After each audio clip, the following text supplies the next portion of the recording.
Hello everyone! Welcome to my new Let's Play for AGON, the Lost Sword of Toledo, made by Private Moon Studios. It is a first-person adventure game, a really long one too at that. Okay, can't read that text, walk this way, something, you know. This is a really cool intro. Why is this all the way down? Anyway. This is not like your standard hidden object puzzle adventure game. Which is good, because I don't really care for those much myself either. Yeah, this one is really quite enjoyable, honestly, if you can get it. There's a lot of talking, though, so if you don't like talking, you might want to leave now. Yeah, AGON, the Lost Sword of Toledo. For my old viewers, I'm going to be doing this walkthrough slightly different than I do my other ones. This game is really long, and from what I've seen online, there's potentials for glitches. So, to avoid as much commotion and conundrums as possible, I'm going to be following word by word the walkthrough for this game so that we can complete it in a timely manner and not have glitch is up, which is what screwed me up in the first time I played this game. If you would like to follow along, you can find the walkthrough on www.gameboomers.com and look for AGON Lost Sword Toledo. For new viewers, hi, welcome! Doing just what I said there. You like this game, be sure, and want to see more of it, let me just clarify that. Be sure to hit that subscribe button on my channel. And without further ado, and no more advertising, let's begin the game. I accept. Dear Dorothy, an old dream of mine is coming true, yet I do not feel entirely happy. I have long been preparing for Spain, and I have heard and read so many good things about Toledo. Still, although I know I am in no immediate danger, I do not feel safe on this strange journey. Perhaps I make too much of odd coincidences and the meaning of the mysterious manuscripts. Whatever it is, I have a growing sense that a strange fog surrounds this story, whose characters, including me, of course know nothing about what's going on around them. Do not worry, these doubts are not driving me insane, it's just that I feel more and more like a detective, a hound pursuing a trail, instead of a cultural historian who's commissioned by the British Museum and sets out to search for a few forgotten board games. Perhaps I shall soon find out what my real role is in this whole story.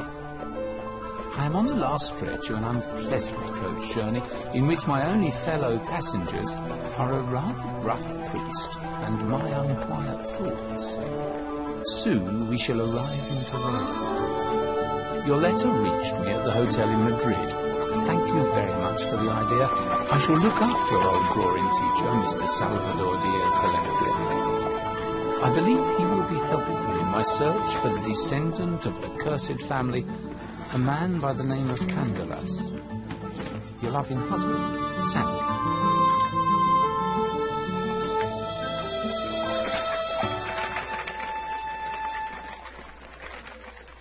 So here we are in Toledo. Toledo. Whatever you like to call it. I'm probably calling it Toledo, because there's a place that... Fabulous city. Toledo, the jewel box of European culture. Because there's a place I go to every Thanksgiving, it's called Toledo. Toledo Bend, to be exact. Alrighty. The gameplay style is basically hold down the mouse button and drag it in the direction you want to go. You can change the speed and settings. Use arrows to navigate, which... If my Dorothy's memory was not failing her, the painter must live here, in this quarter. Let's see, perhaps we can get directions. Would you please tell me where Salvador Diaz-Valencia, the painter, lives? I don't know exactly. Somewhere there at the Plaza San Pedro. Through the gate. Okay, we shall go in a moment. Let's take a peek around this area, just to give you an idea of how the gameplay works. Yeah, it's basically dragging. You can maybe you can hear the mouse. I don't know if it's picking up or not, but hello! Can I do anything with you? It's been a while since I actually played this game. Hey! Hey, I forgot this music. Surprised me the first time I played it through, actually. Let's see here, we got a guy over here. There's really nothing to do. I don't know why I'm bothering to dawdle around. Let's just head over to the painter's place, Salvador Diaz Palencia. Right here.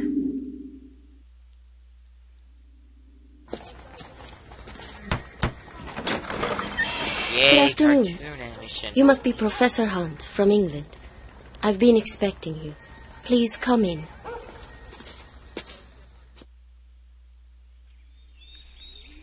Miss, I am looking for a certain Mr. Salvador Diaz Palencia. This is his house. My name is Carmen.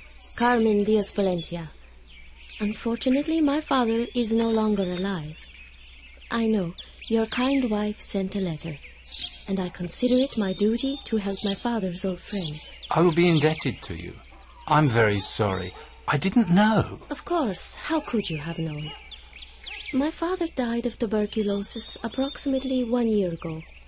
He did not inform any of his English friends. But believe me, Professor, I am happy to see you at last. I've arranged my father's room for you. If you please, I believe you will find it comfortable. It has a separate entrance, so I will not disturb you in your contemplation. I know a man needs that often. Oh, thank you very much, Miss Diaz Palencia. That is very kind of you. Though I think I will only stay for a few days, and I really hope that the research will not be so complicated that I would need so many hours alone to think. As you wish, Professor. Here is the key to the gate and your residence. Please do rest after the long journey.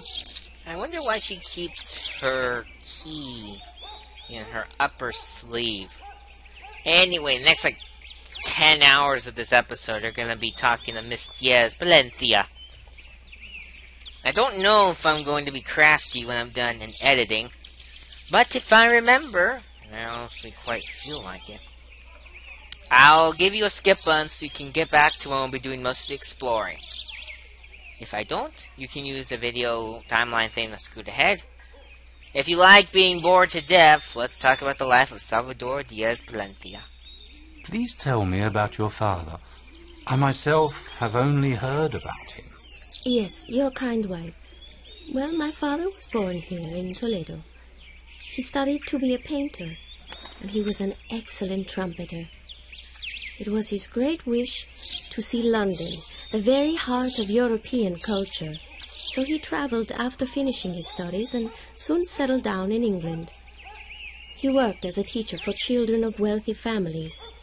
He generally taught the boys how to play trumpet, and the girls and ladies how to paint. And those less talented he acquainted with the history of art. Your wife must know him from these times. My father was a very handsome man. Women were crazy about him. I am convinced many families only employed him because the women in the family insisted. They preferred to endure the drawing classes solely for the purpose of being alone with the handsome teacher a little. Well, Dorothy didn't mention such details. My father was not an angel either. He adored female beauty, both as an artist and as a man. Thus it is no surprise that he got into some trouble. One day, a countess from the country fell madly in love with him, and my father's love was kindled too. And the unexpected fruit of that love stands here before you. Oh, so there is English blue blood running in your veins, miss. I am not so proud of this. After news of the pregnancy got out, there was a big scandal. The Count was terribly enraged, and of course this reached the other lords. Soon my father ceased to be the favorite of families. Instead, he was dismissed, even though so many girls cried for him. My mother gave birth, but her husband the Count would not hear of her bringing me up in the castle, despite the fact that they together could never have a child. I was torn from her, and my father received a message from the village woman saying that she would have to take care of his daughter. These must have been terrible times. Yes, really. My mother sometimes met my father in secret in the village. Maybe she saw me as well, but she knew it was impossible to divorce, since the poor painter could hardly support himself. And her life turned into a living hell with the Count. Not long after, she committed suicide. She jumped out of an upstairs window. My father was already rearing me on his own at that time, and one day he received a letter from Toledo. The disasters hadn't ended. His aging mother died suddenly, and the family house stood empty. The road was paved for him. He returned to his hometown with a child born out of wedlock, a strange souvenir from his long trip to England. When did all that happen? We were in Spain by the time I celebrated my second birthday. In 1 month, I will be 21 years old. 21. Let's continue. Miss Carmen, how did you lose your father? My father grew very silent and reserved in the last years. He went to paint on his own a lot, and in the latest months to take photos of the area. He was looking for the points that had once inspired his favorite painter, El Greco, who was also born in Toledo. He continued to give drawing lessons, but he was compelled to give up his trumpet students because of the tuberculosis that slowly overcame him. We made a living from my embroidery. I have many clients nowadays, too. You weren't very rich then, either. You need not be polite, Professor. We were poor as hell. My father was more and more burdened by guilt in the last years. He kept mentioning that he had failed to give me a future that would measure up to my birthright, talents, and his intentions, and he therefore had not kept the promise he made to my mother. He wanted to find me a suitable husband before his death, but that fell through too. The illness was stronger than he was. Tell me, did your father have a will? Did he bequeath anything to you? There was a short will in which he left everything to me, of course. Strangely, he also included that the music box he had been making for months was also to be my possession, no one else's. I came to the conclusion that poor Dad lost his mind in those final days. There's nothing interesting in that box? Of course not. A pretty little box which plays music when you open the lid. Sweet, but for a long time I thought he was making it for someone else. Maybe some client. I don't want to talk about her, so we're going to talk about the music box. Excuse me, miss. Please don't think me nosy, but could I myself examine that music box? Just say yes. That one? Of course. Quite freely. Please feel free to look around among my father's old belongings if you are bored. The key to the box is in the desk drawer. If you open the lid, the small machine plays my father's favorite tune. There was a time when I often listened to the old song, but nowadays my heart sinks when I hear it. I think anger has also mixed with the grief. Don't be hasty, my dear Miss Diaz-Palencia. Your father must have been forced by some circumstance to act as he did. But maybe I will find out more if I listen to that melody myself. Thank you. Righty, Carmen Diaz-Palencia. Please, tell me about yourself. About myself? Well, it won't be easy without crying. I'm pretty sure it's the last thing. Is there such tragedy? Is it the poverty? Or you still miss your father so much? No, I would not complain about being poor. What's more, there is an old gentleman nowadays who pays me quite well for reading to him. The newspapers in the morning and one of his books in the evening. And I have my embroidery. And I have come to think of my father with mixed feelings. Do you feel bitter towards him for some reason?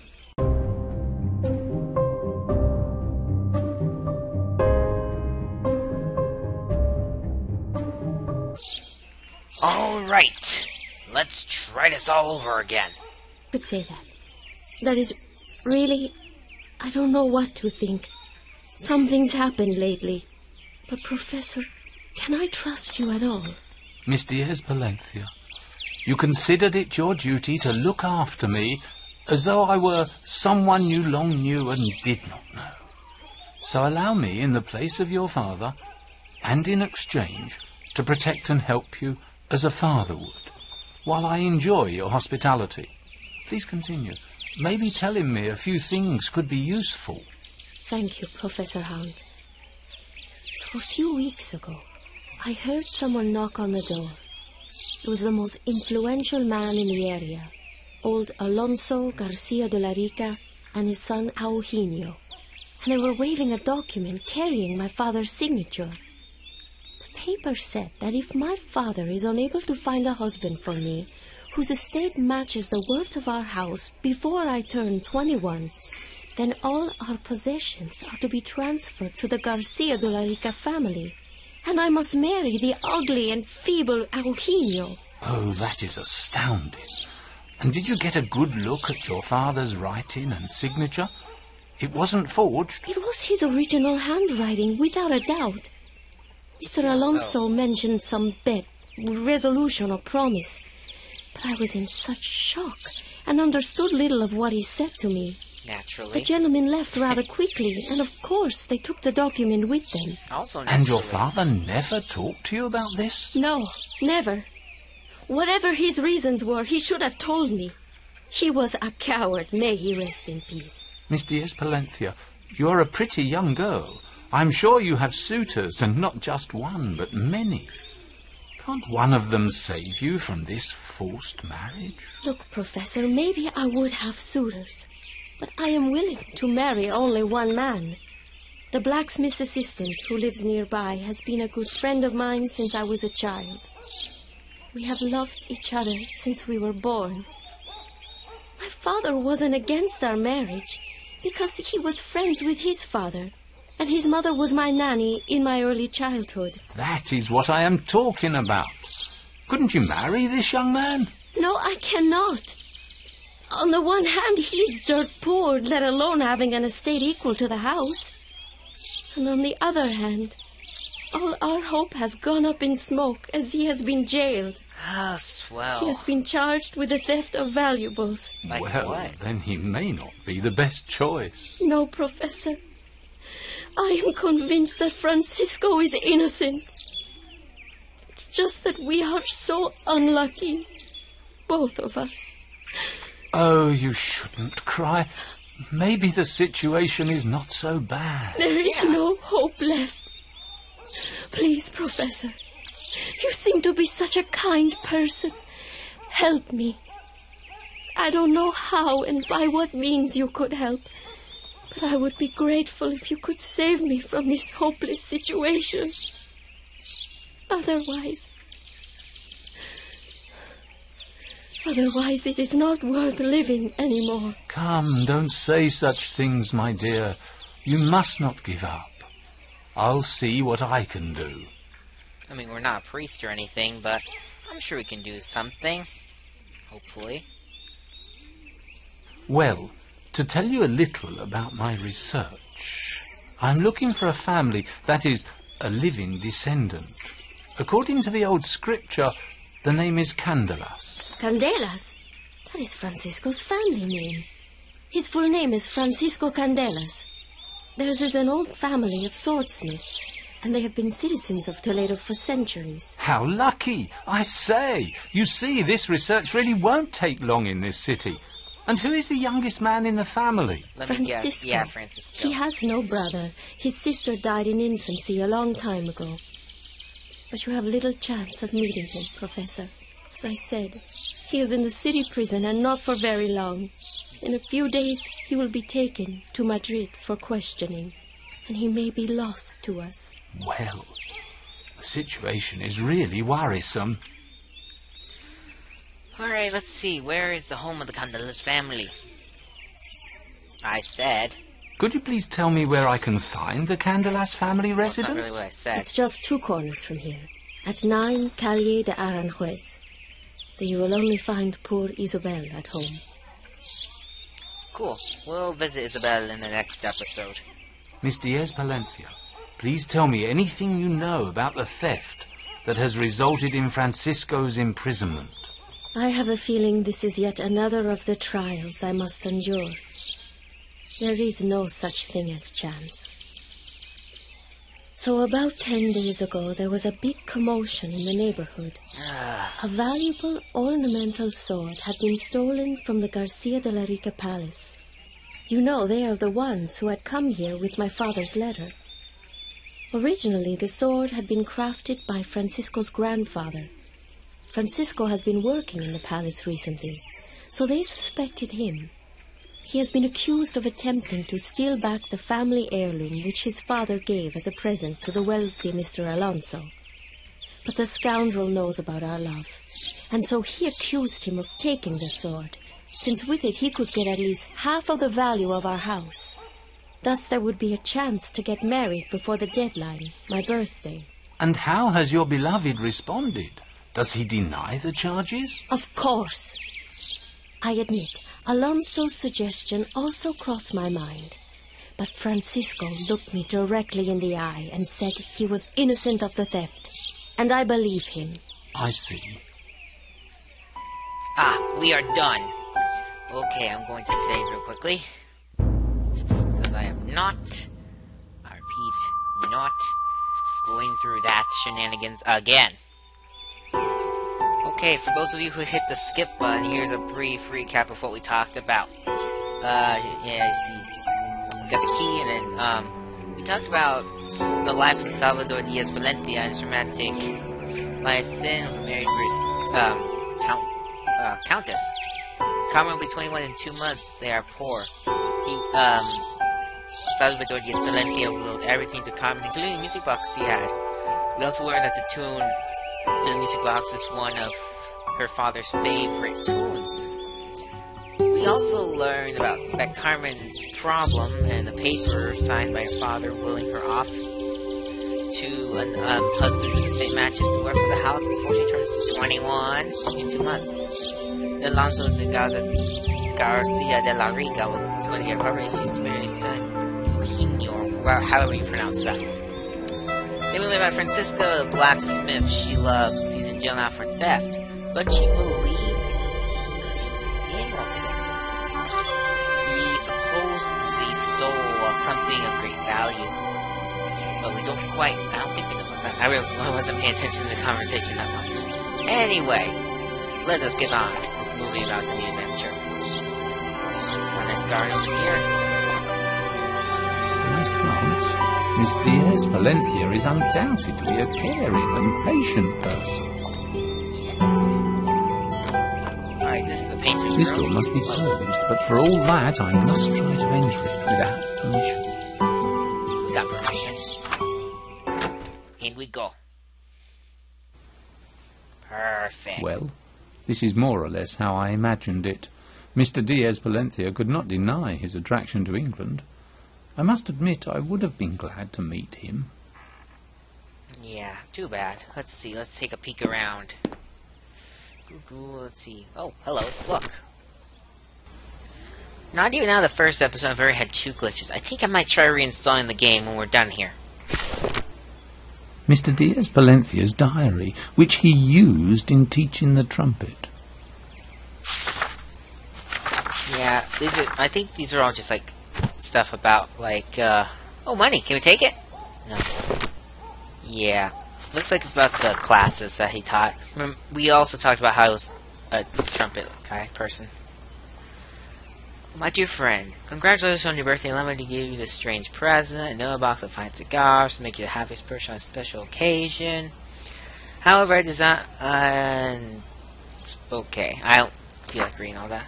Oh, this! Beautiful workmanship. A Chinese cigar box with a tricky lock. Cool. Yeah, I'm gonna open that later. Back up, please. Thank you. See, I just need to remember that's there. We might not open it because there's no way around that, I believe. Let's see. Who's this? Oh, but this is Dorothy. Of course, at the time she was only interested in art. I would like to talk a bit about Professor Hunt, but we already had a lot of talking in this episode, so we'll do it next time. The good old trumpet, finely hung. Alright, let's see. What's this? Good old London. Thanks for answering my question, Professor. Okay. Let's see here. Pick up the shelf. Look at this. Español. Ni hablo en español. ¿Tú hablas en español?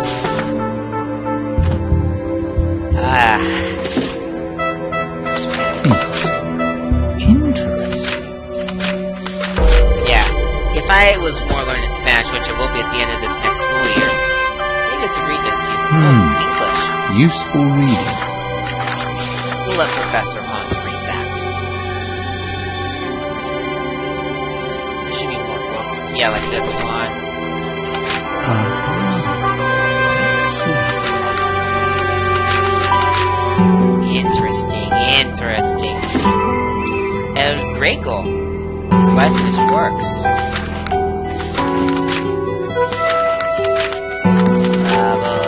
That's a lot of works. Where did that?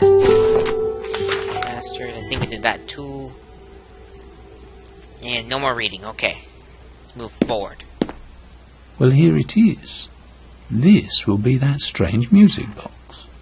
Yes, let's see. Can we do stuff with the strange music box? Take a peek inside. These dials, like some safe, some sort of lock.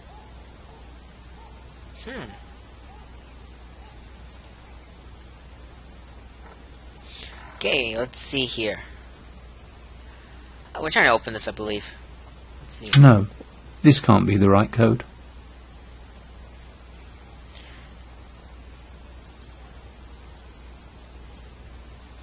Wait, we don't have a key to wind her up. Let's see here. I'm trying to remember what to do.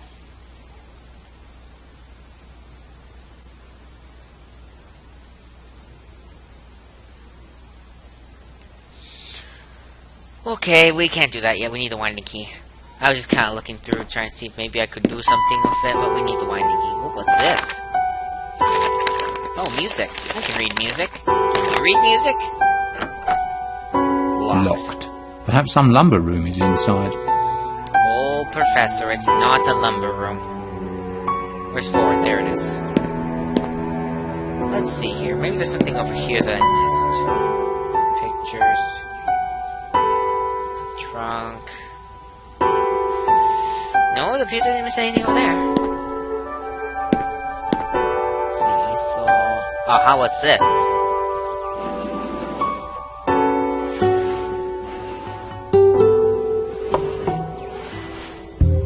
Oh, okay. Those are just paintings.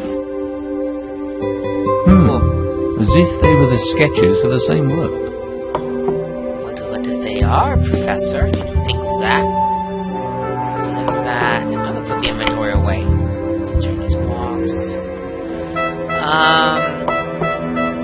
Okay, I'm trying to remember what we need to do. I don't want to spend too much time reading the walkthrough. Because we're trying to... Oh, hi! What's up here?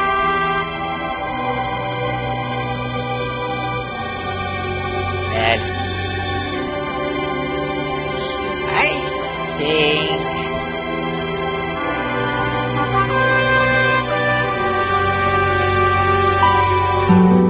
Alright, let's see here. What do we need to do? There's something at the desk. It's gotta be it. It's crackling. Here we go. How are you supposed to see that? This is it. Perfect. It's a winding key. Let's just do the winding key puzzle.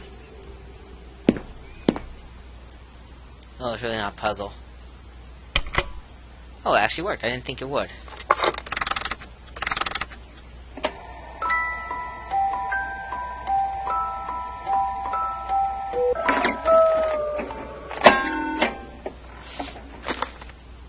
Okay. Oops, perhaps. But no, I have not hurt the little ballet dancer. Someone designed it to be so. But this is a letter. My dearest daughter. This is BS. Literally. My dearest daughter, this box is yours. It couldn't belong to anyone else because only someone who knows me well can have access to its contents. There weren't many who knew me this well, and the only one remaining. I think I may know what's the problem. We're looking over text while dialogue is going. Well, I do not wish to have further interruptions and complications in this episode. So you know what? We'll save them for next episode, where we shall continue exploring the Candela... No, this is Diaz Palencia house, and then we'll go see Isabel Candelas in that place, which, by the way, was automatically added to your map. See you guys next time.